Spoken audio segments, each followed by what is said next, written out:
I think he was probably born on the farm. His mother was Louise Carlin Turner. And when he was 4 or 5 years old, I mean, we'd have to look at all that to make everything authentic. 4 or 5 years old, his little brother was born. And his mother died shortly after that with some kind of a post-birth. And the baby was down on the farm. His father couldn't handle it, so the baby was taken by the grandmother and then raised Uncle Bob for the rest of his life by Auntie and Uncle Christy, a brother and sister in Palmyra. But my dad was, as I said, about 5 years old, and my Grandpa Turner tried to raise him with housekeepers. And finally he persuaded a friend of his to let their 18-year-old daughter come out and be kind of a companion and help on the farm. And of course, Grandpa Turner fell in love with her, and they were married. And that's when nine more children were born. So that my dad, being a little bit older and then having all these babies come along, I think it kind of changed his personality in a certain way. He was born in Wisconsin?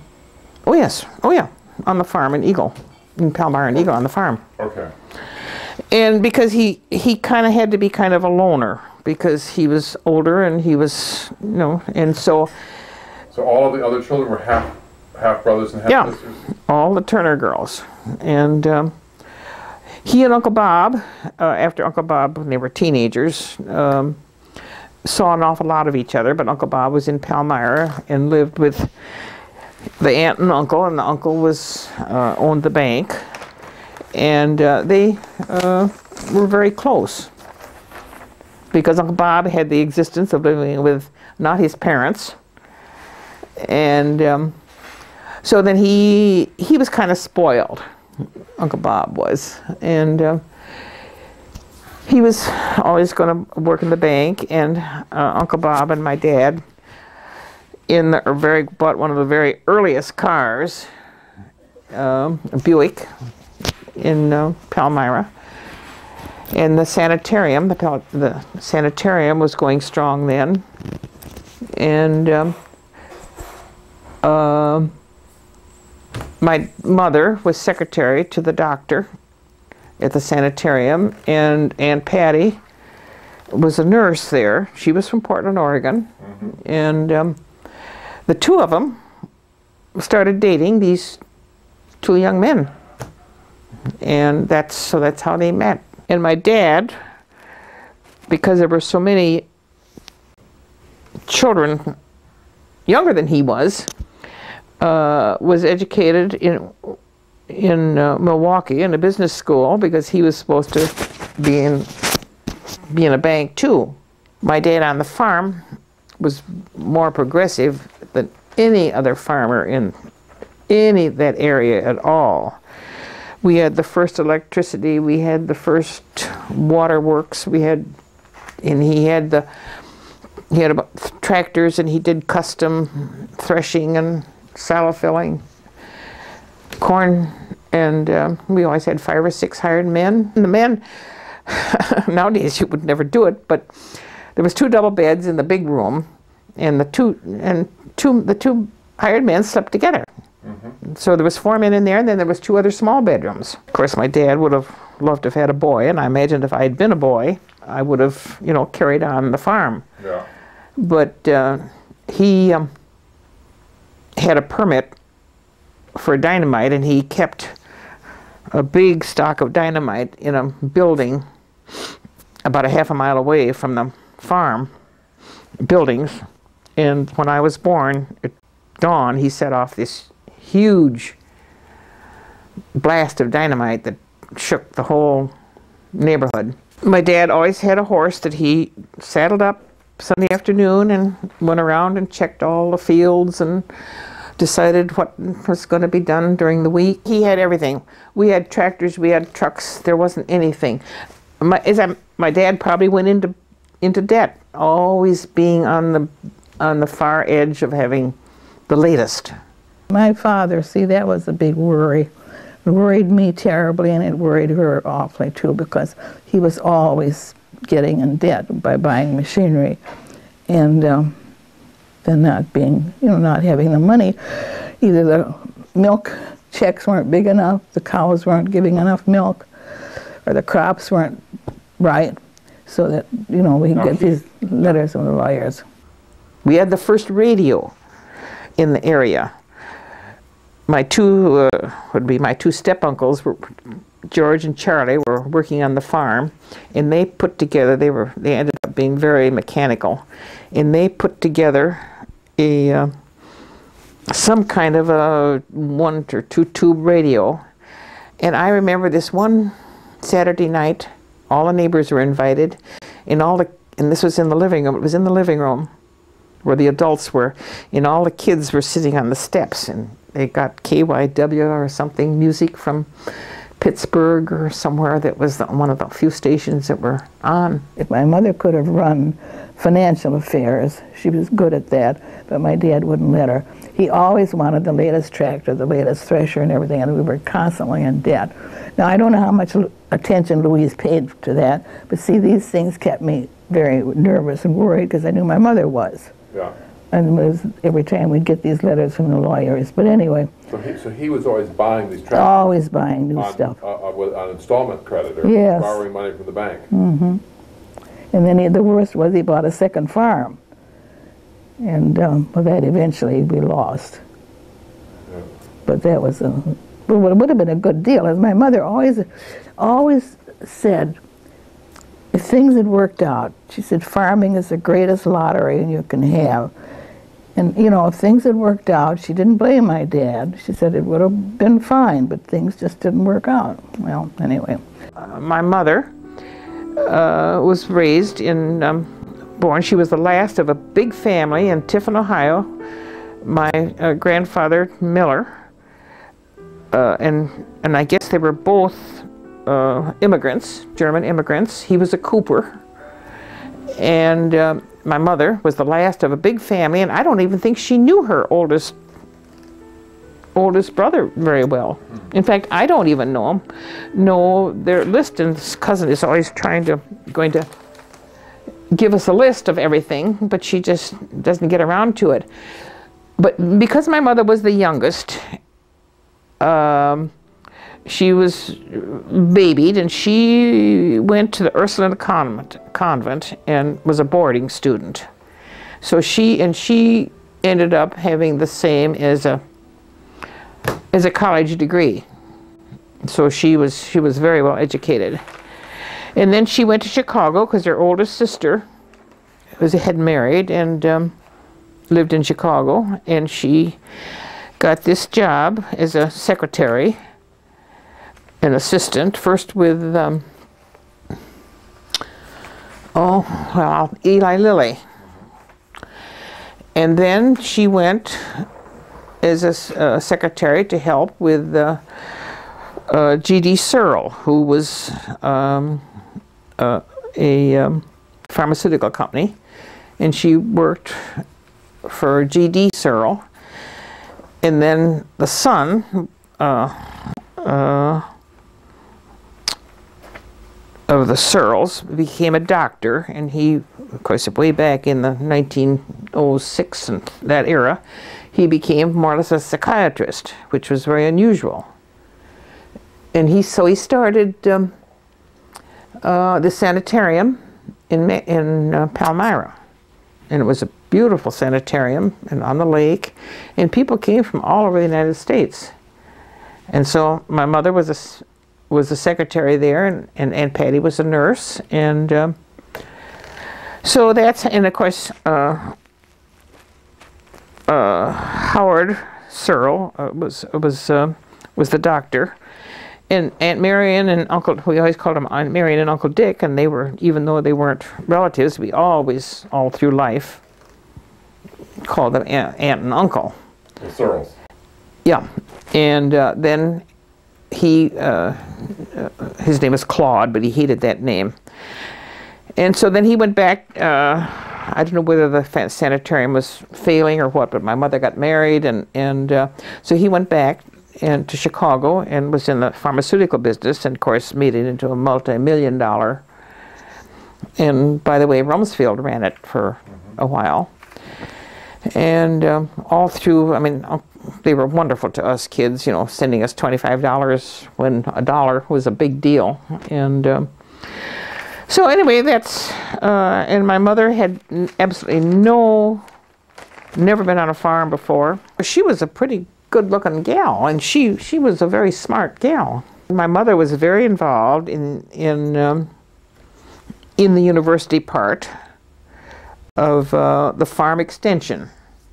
She would have people come out and give demonstrations on various things, and the women would be, it could be canning, or I can remember once it was on how to cull chickens, how to cull laying hens from hens that weren't going to lay. It was a 3-finger deal. If you could pick up a chicken and lay 3 fingers between their pelvic bones or something, they were going to be good layers. She was the youngest of a big bunch of children, and she was sent to the Ursuline Academy. And of course, when you go to a boarding school with nuns, at that, in the 1900s, you know, you become very religious. I mean, it's just, you just grow up that way. And I would say, and of course she was married in the church in Tiffin, Ohio. And I think she probably had a hard time not being a city girl on the farm. My mother was a wonderful woman. I don't know of anybody that I could compare her to. She was just a wonderful woman in every respect. The only thing that I could find fault, whether she was a great talker, and Louise takes after her. Louise is a great talker. She loved to talk, and when her sisters would come, they came to the farm to visit. My father wasn't always very nice to them, but they still came, Aunt Anna and Aunt Carrie, at different times, and stayed for quite a while. And they would talk a blue streak, and talk in German quite often. Now, neither my sister nor I have attained my mother's greatness, but Louise is a little more like my mother than I am. Because she was focused and a hard worker. Yeah, she was a hard worker. She was smart. She'd had a good job, and she was determined that we would have college educations. My father was not easy to get along with at times. See, he was younger than my mother, and he was not easy to get along with. The religion was a source of trouble because all the relatives were anti-Catholic. Eventually they changed a little bit. And so they would tell my father things about the Catholics that weren't very nice, and it was a difficult time. My mother was a saint. I think if anybody should be a saint, she should be. She was an ardent Catholic. She was determined that we get into 5 miles, we get into town to go to catechism. We have First Communion and confirmation. It was a struggle, but she was determined. And I think my sister has some of those attributes of determination, which I don't. I would give up. I would give up lots of times rather than do things. You knew you had to do the best you could, and whether or not you were going to like it or how you were going to get along, there was just no question about it. Then you just, I suppose I got that from my mother because she was determined that, and so we had to be determined that we were going to, and she didn't want me, because I was born nervous and anxious both, she did not want me to work in an office. She had worked in an office, and she didn't like what went on in offices. There were a lot of petty jealousies and so forth. So she decided that I should be a librarian where it was quiet because I enjoyed reading, and that I should be a cataloger. I should be away from the general public. Well, I certainly defeated her on that score. Yeah. And Louise should be a nurse because she was the type of lots of pep and lots of things that would make a good nurse. Give the proposition of having a wedding, engagement ring or a trip to California after they were married. So they went to California and they looked, when they got to California, and Aunt Patty and Uncle Bob went to California too because she wanted to go out and visit her in Portland. And we had, my grandfather had a brother. There was quite a Turner group in California in the Imperial Valley. So they went out to California and they almost bought land in several spots of California that, you know, would have been, if they'd stayed there, you know, would have changed history. Would have changed everything. But then while they were out there, Grandpa Turner, of course, don't forget he had 11 children, and the farm wasn't doing very well, I guess, at the time. And he was ill. I don't know what kind of an illness, but he was the oldest son, and he came back to help out, to take over the farm. It's very hard on her because she, you know, didn't know anything about the farm. But she was a great partner because she was, she took care of all the business part, and, you know, she was, and both of them were on the farm, besides being a huge farm with lots of hired men. She was always the town clerk and on the school board, and my dad was the assessor, and so they were very involved with the community. See, my dad was a very changeable person. You never knew how he was going to act. He could be very nice and he could be very mean, and you know, you didn't know if he was going to do things or not. But anyway, my mother put up with it. What do you remember about Aunt Kitty and Uncle Bob in terms of what kind of people they were? Aunt Patty and Uncle Bob. Aunt Patty and Well, I don't know what to say about it. Aunt Patty and Uncle Bob were always afraid. They always thought Uncle Christy had more money than he did, I think. And they were always afraid that it would get to my dad somehow. So there was jealousy involved in both sides of it. My mother's too, that's one thing. But and Uncle Bob he was a charming sense of humor. And my mother liked him, but she knew that she couldn't trust him. And he was dishonest in many ways, I know. And Aunt Patty, well, they really didn't have a very good time of it because after the bank closed, he worked in the bank, Uncle Christy's bank, and the bank closed. And he really never had a regular job after that. And he always had to depend on Uncle Christy for money, and I think money was very tight. And I think Aunt Patty found it very hard to. She wanted to always put on a good face, but I think she had trouble with it. So I don't know what to say about it. I liked them, but I realized that they couldn't be trusted too far. When anything was missing, this was after my dad was gone, yeah. Anything that was missing, Uncle Bob took. So sometimes she'd missed a little roast out of the refrigerator, and Doc would say, well, because Doc was down there weekends quite a bit, well, you know, Uncle Bob took it, so everything that was missing, Uncle Bob took. Which wasn't the case, I don't think, but I don't know.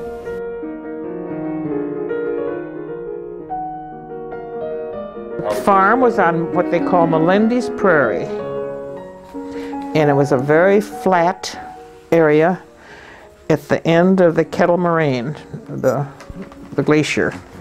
And it was a real prairie. 4.5 miles equidistance between Palmyra and Eagle. There was a spring, an artesian spring that ran down in what we called the lower pasture, which was a marsh, and there was a tank there in the water. It didn't need pumping because it always ran. We didn't have a flush toilet. We always had a bathtub in the bathroom, but we didn't have a flush toilet. We had what they call a washroom. It had a big sink, and it had wash basins, and each hired man had a hook with his own towel hung from it. And the men always came in and had to clean up and leave their dirty clothes in the washroom. We as kids, before the milking machines went in, we got up at 5:30 and we had our My sister and I had our cows to milk. We had sheep and pigs and of course chickens, and my dad loved horses. I never learned how to ride a bicycle until I was in college because everybody had horses. We would get together. We would all get together with groups of horses and have a wonderful time, go off all over the place. Chickens were a part of every farm woman's. In town it was called pin money when women did a little extra dressmaking on the side. That was pin money. Well, on the farm it was egg money.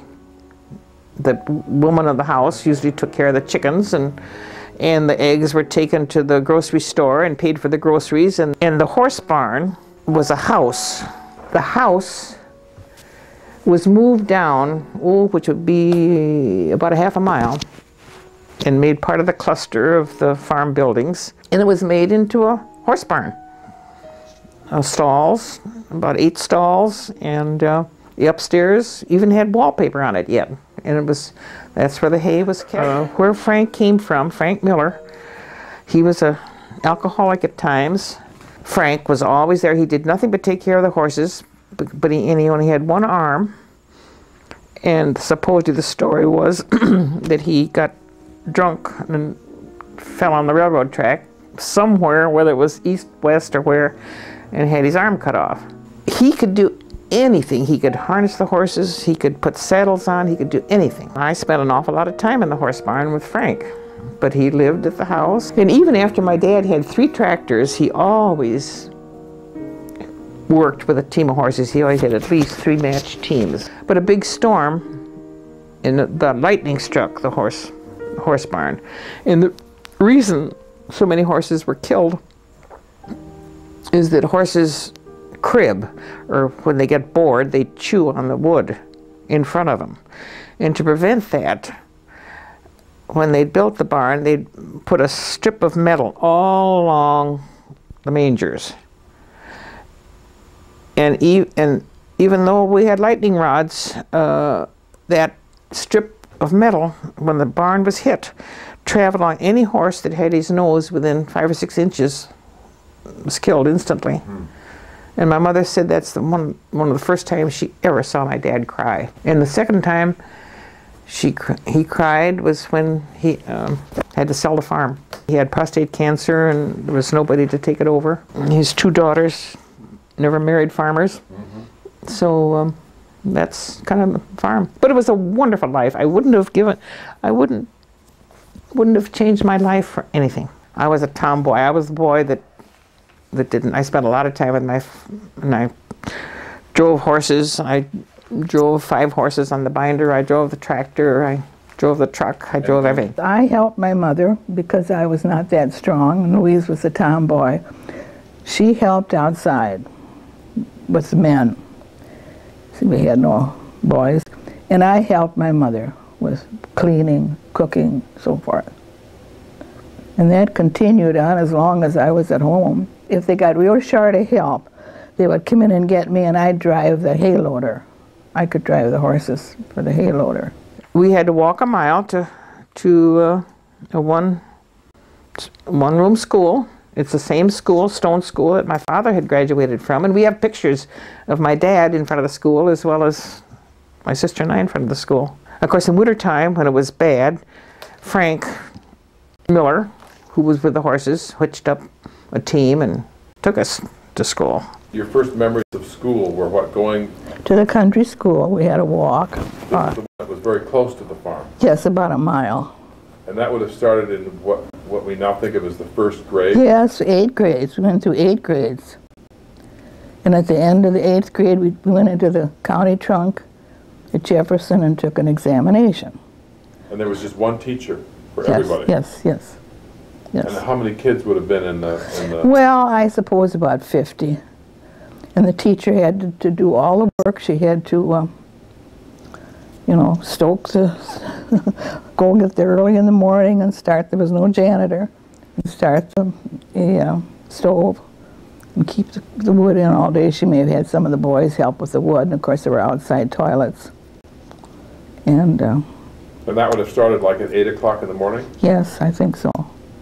And that would have gone Until we didn't get home until about 4:30, I think. I skipped a grade right away, so I was ahead of Louise. Because you were smart.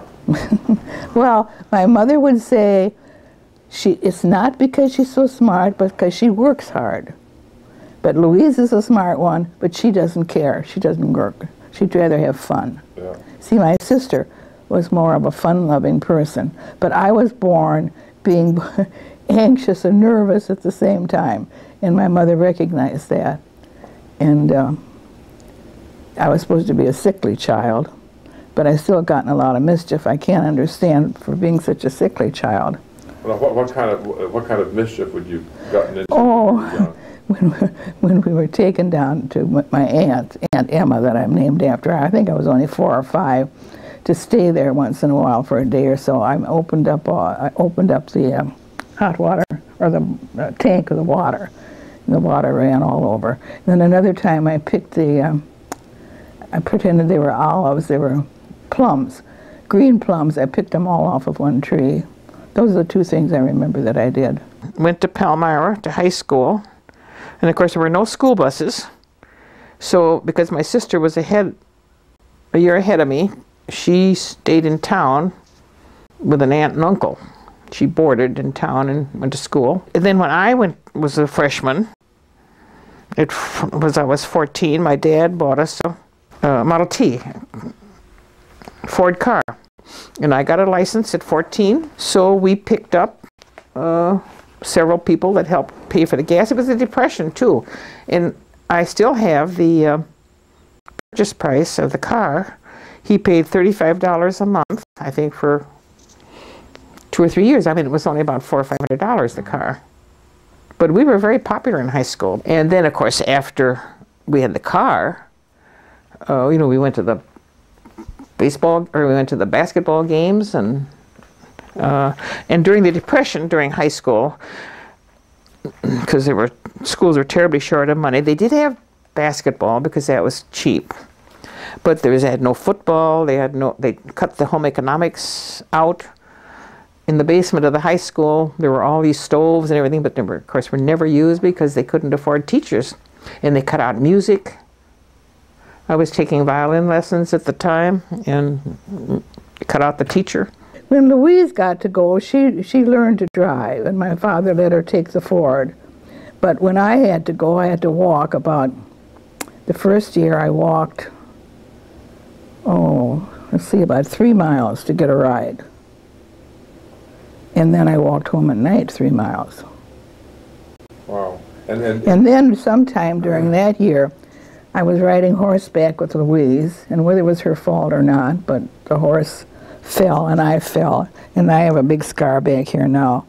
So that I couldn't go back and forth. I had to stay in town at the aunt named after me, my great aunt.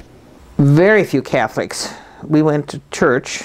We went to church most of the time by horse and buggy. I think they were a Methodist. There was a church, the Siloam Church was there, which we went to a lot of the social things because the kids were there.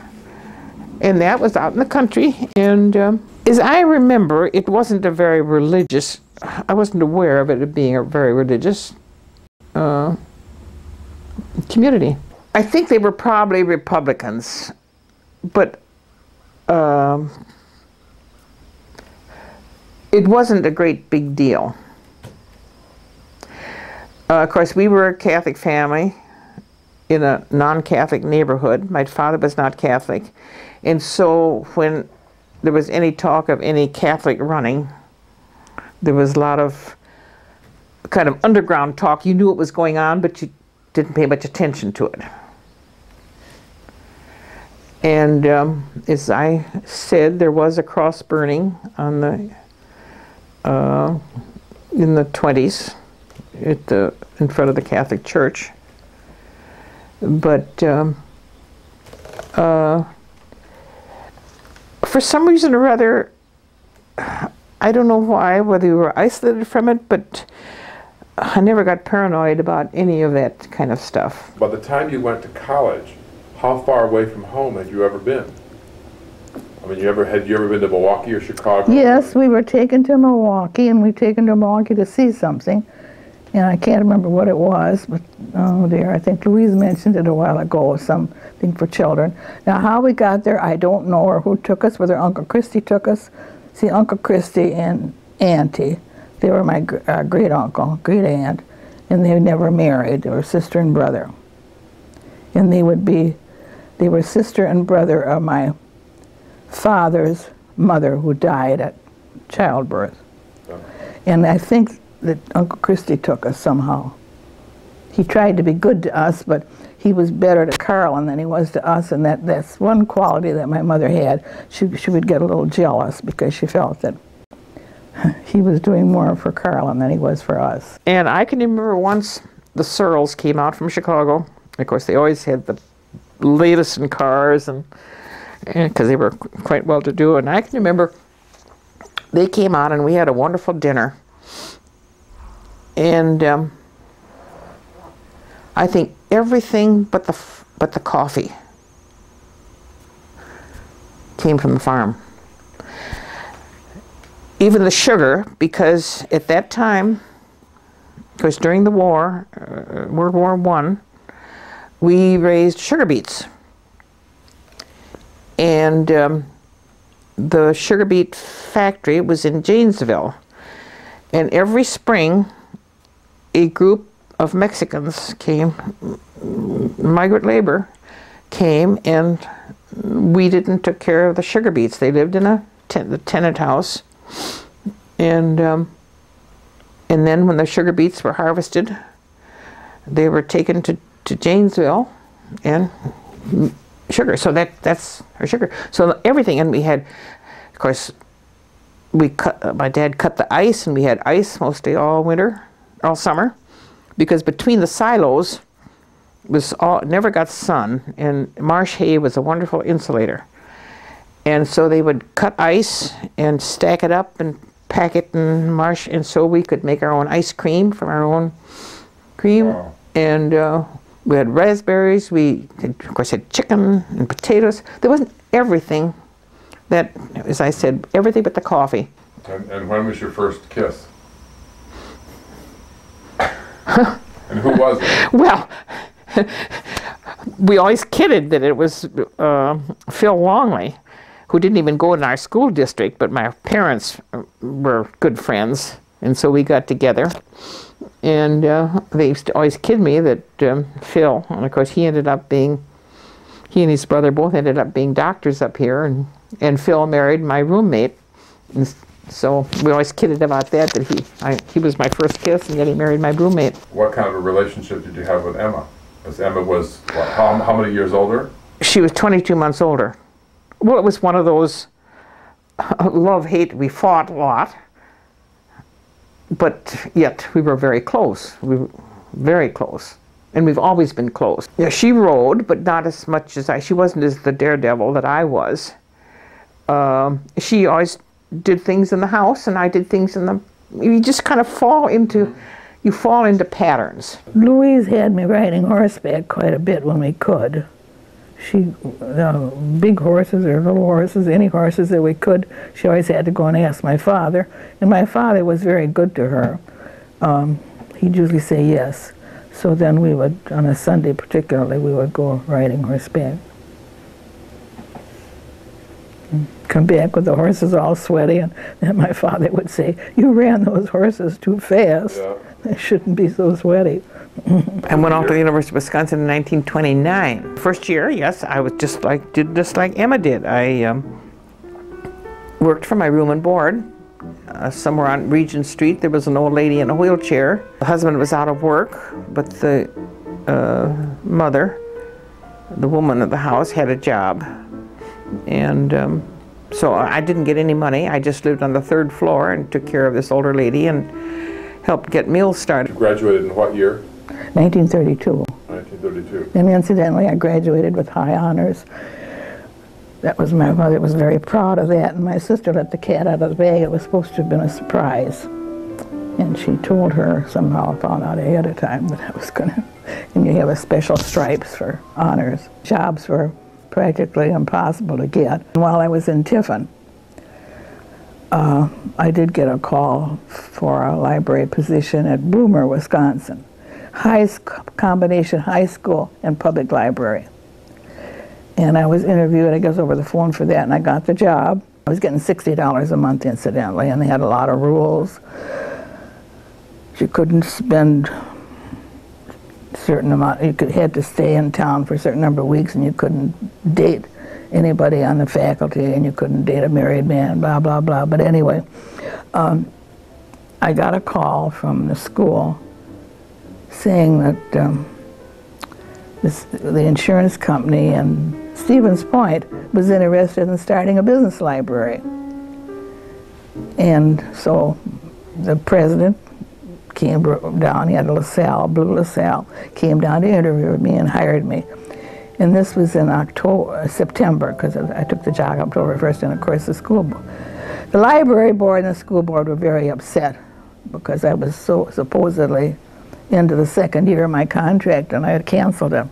Well, part of the reason was, this always sounds so strange, but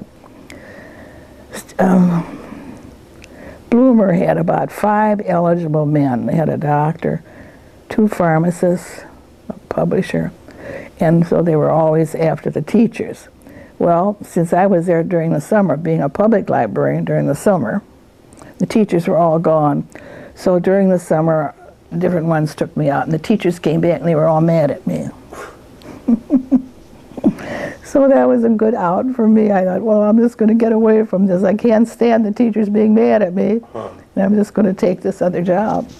No, I didn't get close to get married because I didn't financially, wasn't able to. That's all there was to it. The person who left you $8,000, is that the person Mother was referring to yesterday that died? Yes. Now, how did they die? Heart attack. He had a heart attack. He worked for the post office. He was a mail carrier. And his first wife was named Emma. Well, Emma died, and then somehow he became a doctor in Stevens Point. He was the team doctor for the football and basketball, so he always attended the games. I heard about this. And then there was a younger son, Charles, and Harvey was from the first wife, but lived with the father because the first wife was dead. And they were in an automobile accident, and both Charles and the father were killed. And then he had already married a nurse, the second Mrs. Rogers. And so the second Mrs. Rogers and Harvey Rogers, the son, stepson, lived in a house on, well, Stevens Point. And that's where I lived with them. They rented a room. They had a big house, 4 bedrooms, and I rented a room there, and that's how I got to. At that time, you know, there weren't an awful lot of things open. You know, it's the same old gender thing that librarians and nurses and you just more or less, and don't forget, we only had to have a year on campus where you had to pay your own way. And then I went into the nurses' dormitory, and everything was paid for. I had no expenses whatsoever. After the first year? After the first year, which was during the Depression. That was pretty wonderful. And even the first year, I lived in a home and took care of an old lady right out on Regent Street. And Emma always lived and took care of children. Oh, I used to do things on the farm. I know one thing, a calf got hung up on the wires or something and ripped its stomach open, and I got needle and thread and sewed it up, and they said, oh, you know, you've got to be a doctor. But I always knew I wasn't going to be just a nurse. In fact, up here you had to take the 5-year course where you got a bachelor in science, and I majored in sociology. But I wanted to be a frontier nurse. And there was still, in the 30s, a frontier nursing organization in the Kentucky mountains, and Miss Breckenridge was head of it, and it was where you had requirement was to ride a horse, because you had to go up in the mountains to all these poor Kentucky in West Virginia families and take care of them. But you had to be a midwife, so that would be another couple of years. And then that's when I got interested in becoming a stewardess. You see, obviously I didn't want to... At this point in time, you weren't looking for a husband and getting... No, I was having too much of a good time. I had a couple of horses and boyfriends and ideas, and I wasn't interested. Life, you know, life was wonderful. United was very interested in enlarging their base of people who would fly. United Airlines sent one of their big airplanes up to Madison for the day, because Tilly was the stewardess on it, and I was at Beloit College then, and so I had 3 or 4 of the Beloit College. I had the treasurer, and well, Don Murray, he was in the French department, and I could ask anybody I wanted to come up here and take a ride in this great big plane free. You had to be 123 and under a certain limit, and of course a registered nurse. I really kind of wanted to do that, but as I said, I couldn't get my weight down a couple pounds. I had plenty of options, and because I had advanced degree, when I did work at the university, I was always in a entrepreneurial position. I was either charge of a whole floor, like I was in charge of women's medicine for quite a while, where I, did all the scheduling and met with all the doctors and kept the records. So actual bedside nursing, per se, I was obviously never quite interested in. As far as the depression was concerned, we really didn't feel it very much. There was another young man and I, we more or less put on a mock race. He had two horses doing it's called Roman riding, and but it's lucky that I never was hurt ever. Then I went to Beloit College in September. This would have been of what year? Well, it must have been 37. So you moved into North Dorm? Mm-hmm. And you were the... And the infirmary. The infirmary was a different building? No, it was in the basement. Of North Dorm? Of North Dorm. And upstairs, there were girls living, and I was house mother to those girls, and I had my living room, bedroom, and bath in the back of North Dorm, and there was a stairway right down to the infirmary, which had 2 beds, 2 rooms with 2 beds, so if just ordinary people, if they weren't sick enough to go to the hospital, I did take care of them. In the second year, I met Don in the fall. And how was that? Was that at a college function? Yes, it was I went to they had the art league, and they had a pottery demonstration where, of course, the art department was different. There was a lower part, and this person, I can't remember, was a man or a woman, was what do they call it, when they turn a pot. Well, anyway, and he has the clay, and it was most boring, and I was sitting next to his mother, and Mrs. Chickering, who was also a house mother, and I was introduced to Don there, and he leaned over and said, "Are you as bored as I am?" And so I said yes, and so we went down to a tavern down at the Spanish Tavern, and I guess it took off from there. Well, I had played ping pong with his mother in their basement. See, I met him in about October, must have been of '39. He gave me a ring at Christmas that year. What were your first impressions of Donald R. Van Wart? Oh, I thought he was an excellent person. Good looking, and Louise brought him to the farm. And I happened to be there. And of course everybody was in a fuss about the dinner, And I think my mother thought the best thing would be duck, because she prepared to prepare all these things herself. She had to kill the chickens, pluck them, and the ducks and everything. All this work. It's just a tremendous amount of work to do on the farm. Just a tremendous. As I say, I would have thrown out my hands. And I don't think your father liked duck at all. Anyway, I think he ate some. What kind of a person was my father's father? He was a very, very sweet man, and I don't think he had a very happy marriage. I don't know why I say that, because I wasn't around him that long.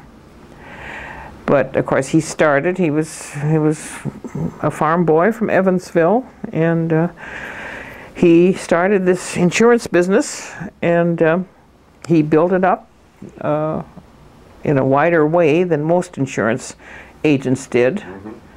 And I really only got to know him, like going there for dinner once in a while. And of course, I wasn't interested in spending any time with him, so I didn't know it. Well, then, of course, when we were married, and when we bought the house before we were married out in Turtle Ridge, and he would come out. We did all the painting and everything, and he would come out and help once in a while. And then we were married in June, and he was very interested in having a grandchild.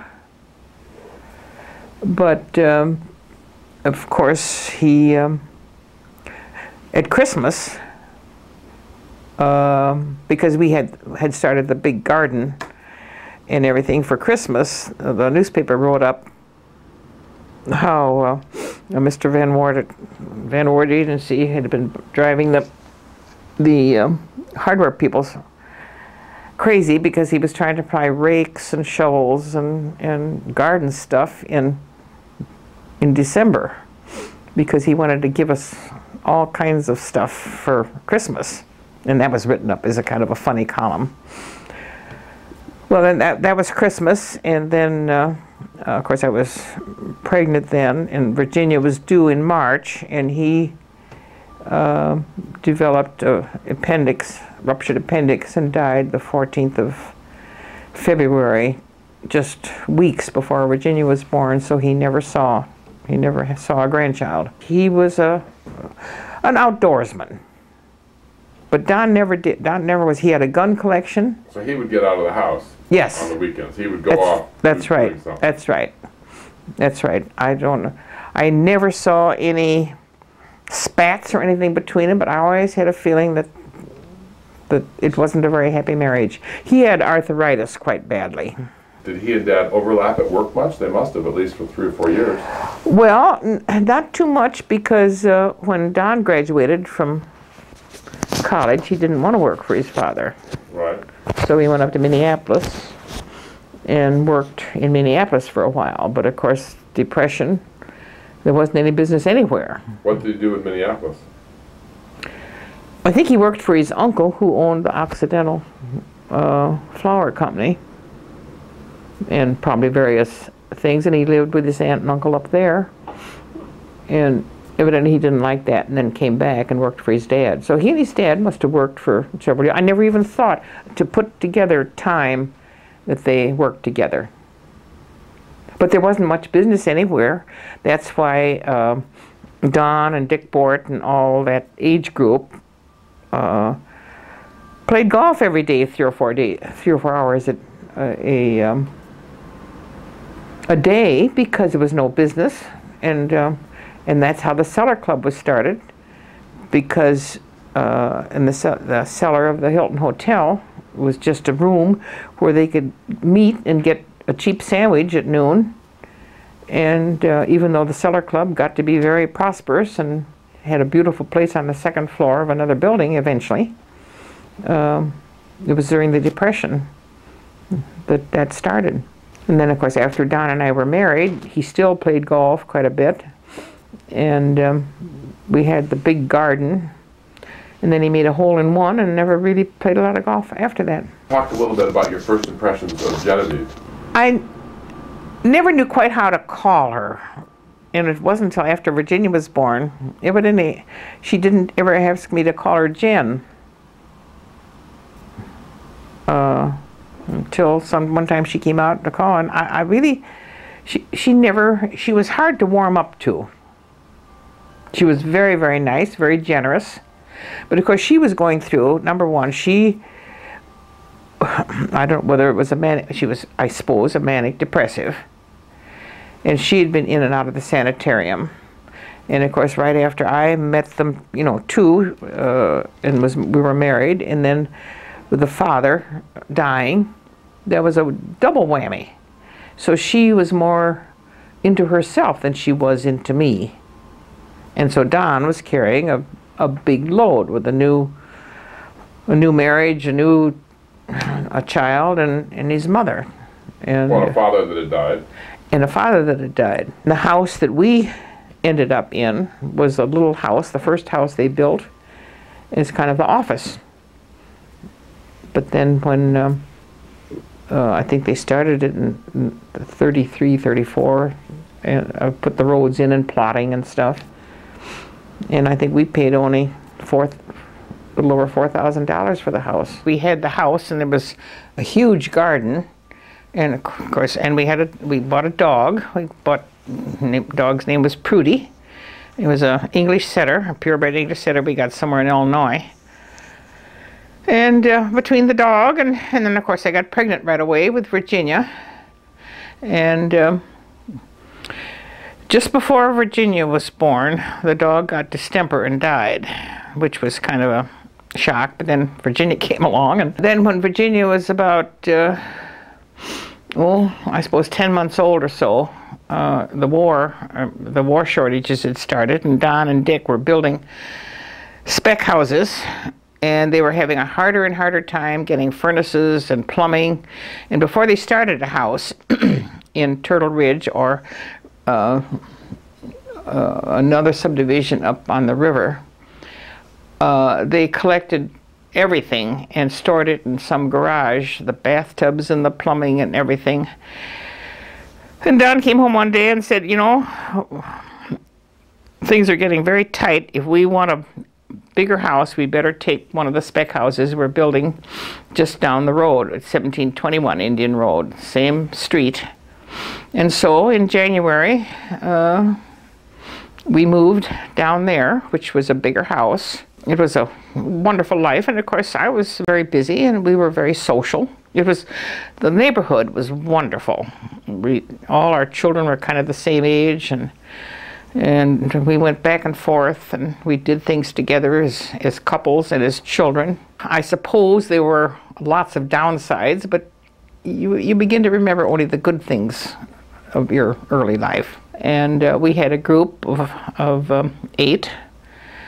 The Harkers, who lived next door, and whose son Charles was exactly Donnie's age. And the Curtises across the street, who had a daughter, Elizabeth. I guess Elizabeth may be a little bit younger, wasn't she? Mm-hmm. And the Hartmans, they lived in town, but he was with Corn Curls. And we called them the Smuckers, and we played bridge. We went up north on vacations. We went out to the Jersey Shore together, and so that was a very tight group that we always did things together on holidays if nothing else came up. Did Dad, did he almost get married before, or were you sort of his first? Oh no, in fact he gave me a locket, I don't know whether I have it or not, that he'd given another girl. That lived on a few doors down from where he lived in town. But of course, I didn't talk about my past. He didn't talk about his. So and he looked after his mother a lot during the first years of the marriage. Yes, right? But of course, his father died. Well, yes, he did, because his father was Don Van Wart, Sr., was an outdoorsman. He had a spaniel, and he was a hunter and a fisherman, and his wife and Jen did not participate in that. And then when he got arthritis badly, he kind of dropped out of the social season. So they tried to get us to, one thing I avoided when I got married, of not having a set time that we would every week have dinner with them, because very often that, and so I put my foot down in a lot of ways that we weren't going to be, because Jen and Don were very close, because she was ill a lot, and of course he was a very sympathetic son, and she would have liked to have probably taken over our life too, but I just didn't. I was independent enough that I just didn't allow it. Shortly before you got married, then you met Aunt Sally and Uncle Gene. Yes, and Aunt Sally always said, "Oh, she swept him off his feet." I mean, Aunt Sally was wonderful. She was about 20-some years younger than Uncle Gene, and they had no children, and so they kind of always, well, Don was the nephew, the only one, and so we all were very close. Uncle Gene had a clothing store that his father had started, one of the kind of the early entrepreneurs in Beloit. So that Uncle, and then this, going back to 1950, of course, Don had his first heart attack in 1950, and that's the same year that Uncle Gene early had gotten diagnosed as cancer of the throat. And so as Don was recovering all the summer of 50, and Uncle Gene was recovering in remission, every day they came out in the afternoon to play croquet. And Uncle Gene came out in white flannels and a blue blazer, and that's where we got to play croquet so much. And then did you want to have just 2 children, or did you just stop it? Oh no, well there's no question of what you do. You just have children. So. Oh, so you never said, I want to have 2 children? No. Well, don't forget, I was older, and Don was too. Mm-hmm. Although, after you and Virginia were born, we thought that was the end of the family. Well, then, of course, 10 years later, Louise was born. So, but Don was pretty shocked when he had an office right down from the doctor's office, and when I came down and told him, he was kind of shocked, but of course she was just the most wonderful thing that ever happened. When Virginia was about 10 months old, we went on our first vacation after she was born out to Estes Park in Colorado, and part of the deal was you were assigned a horse for the whole time. And Don did ride then, but he wasn't happy.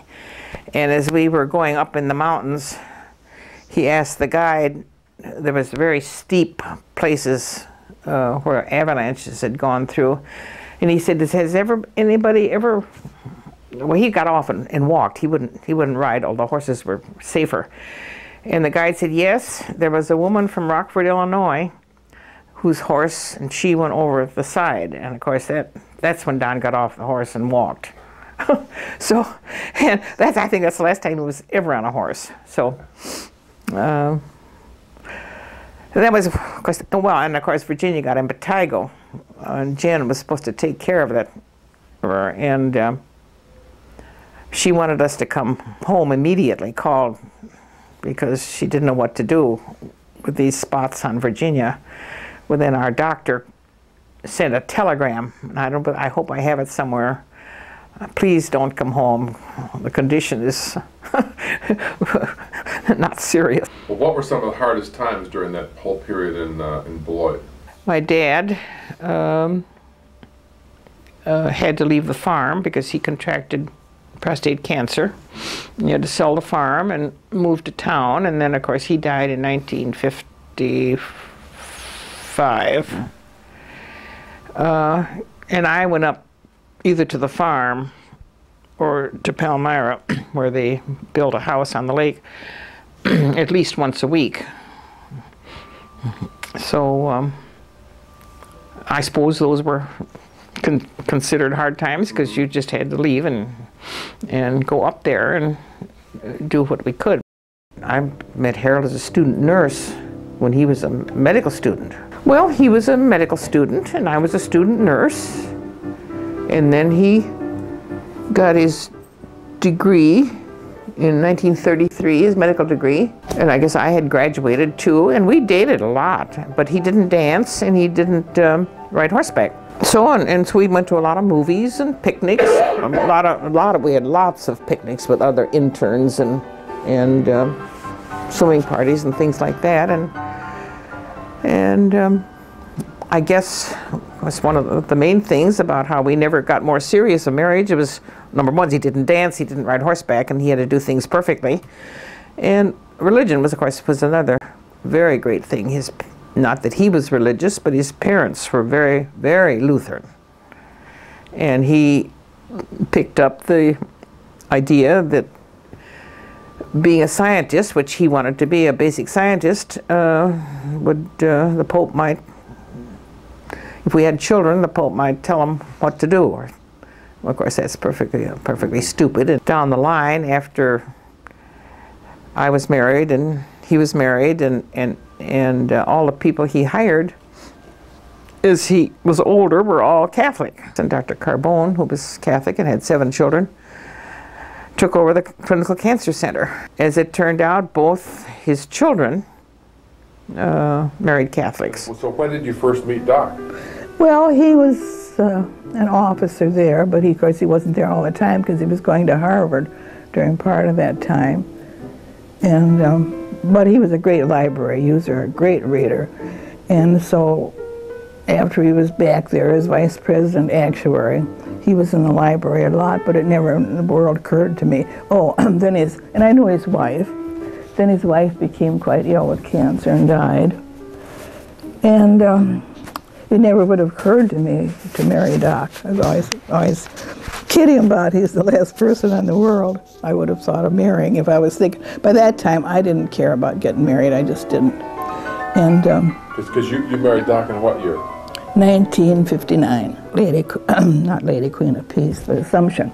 Father O'Hara did it. Louise arranged it all. Yes. And you sent a dozen roses. Tell me about the life at Century. Was it a good company? Well, yes, it was, I think. But of course, there were politics was being played, and I was familiar enough with it to know that lots of times what was going on, but nothing dishonest.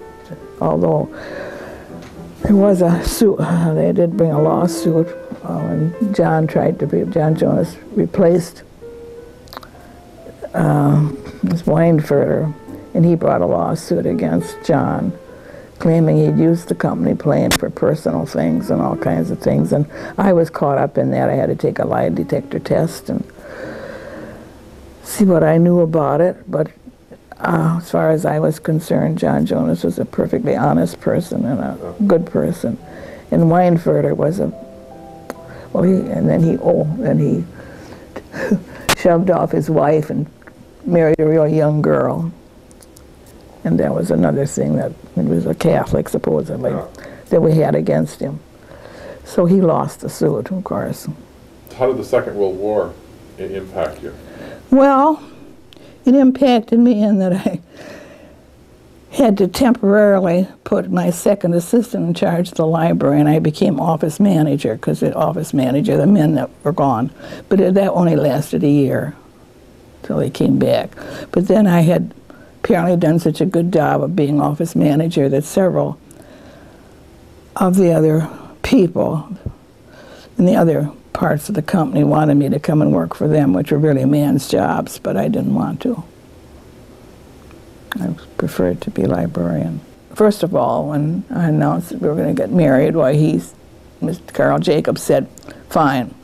But then he thought about it a little while and he said, well, an officer's wife should not work for the company, so we'll give you a little time and then they'll find somebody to replace you. Well, eventually found somebody, and so then I wasn't working for about a year and a half, and then because I had this travel knowledge, my former boss at Century started a travel agency, he and his wife in Stevens Point. And then the first person they asked to come in out of retirement and work with them was me. So I worked for them for about 5 years. And they sent me to United Airlines School in Milwaukee to learn a little more about ticketing. Yeah. And we wrote all the tickets out ourselves, and I love to write tickets. What kind of a person was Doc? A wonderful person. The neighbors told me that Doc and I were a much better combination mentally than he had been with his first wife, but then he never said anything but good things about Catherine, so Yeah. never